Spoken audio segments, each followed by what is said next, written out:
Alrighty, so this sketch here, I did a little more tweaking in Photoshop than in some of them. This one I added a little bit of value to. But again, treated it the same way. I took that Photoshop file, tinted it with this sort of brownish color. I just sort of arbitrarily pick a brown color. I'm trying to get close to that burnt sienna-ish color, or a little yellower than that, but it doesn't really matter. It's just a neutral warm tone that I like to work over for these. It gets you can see as soon as I lay the white in, how it gives you a base value to kind of work with when you're painting things that are invented. It's a helpful way to start to establish form and light on things, working on the tinted ground. So now with this one, I mixed up the background a little bit. Based on the shape of the dragon, him looking up, and it was, almost diagonally moving from the upper left to the middle or lower right.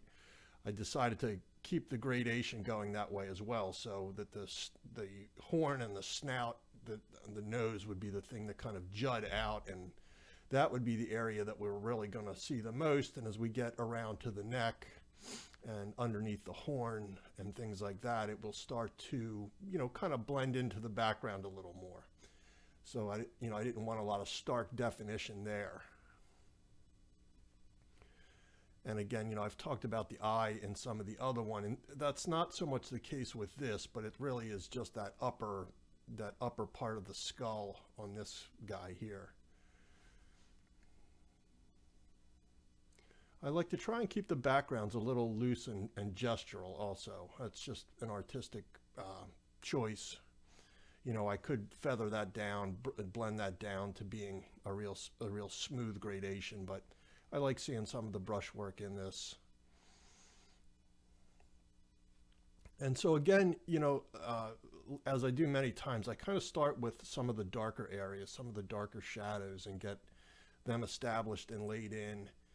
The middle tones after that, and then peck a few highlights in. And that helps keep the palette from becoming muddy and sort of where you get your highlights jammed into your darks too much. And sometimes things can lose chroma or color saturation when that happens. So this is a way to kind of help control that a little bit more. And you can see it on the horn there, as I move across that. Now I've got some pretty decent form in there, but I haven't laid in any white highlights at all. So it's off to a good start, and that's just something that this kind of procedure allows you to get to pretty quickly.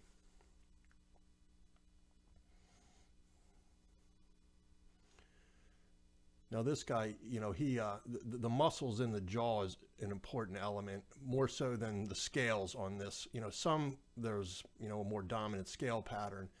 This guy reminds me of more of a dinosaur, where he would have kind of a hide more than a chain link kind of scale texture. So there's a little bit that's indicated there on the neck, but it was really about the form in that jaw that I think lends the sort of like a dynamic quality and some just some mass to that jaw area.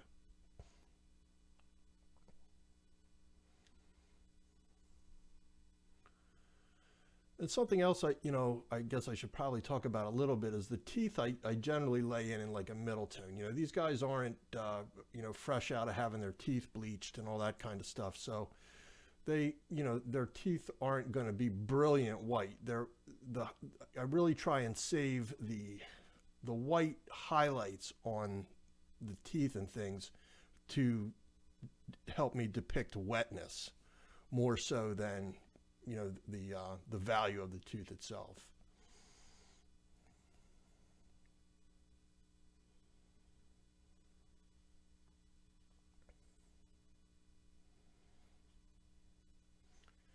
And the teeth on a dragon, for me at least, like the scales, there's a pattern to them, but there's also, just a little bit of irregularity to them. I think that, again, in a lot of ways, it just helps the more natural quality of things so that it doesn't look too mechanical.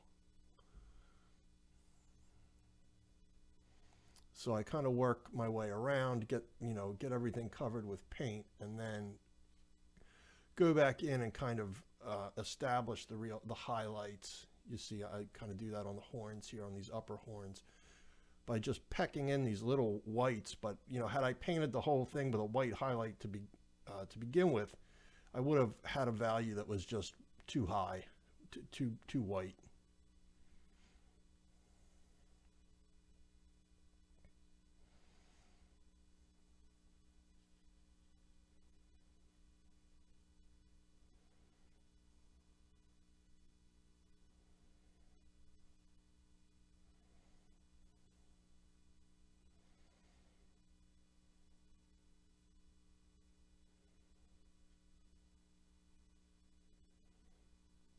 And now at this point, we're really into the final detail, any kind of linear stridation in the horns, trying to peck a few highlights again down the center of the horn that you can see there.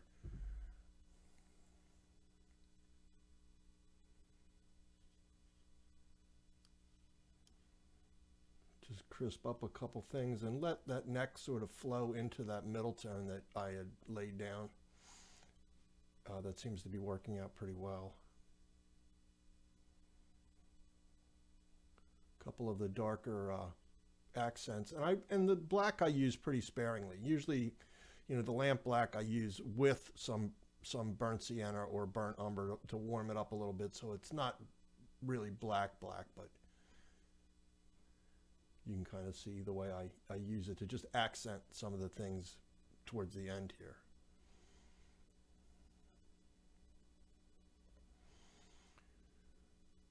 Again, the little pecks of white around the eye, the wetness of that eye, that's really what I'm trying to do with this last little bit of detail that I'm either using my filbert or the small round for that kind of stuff.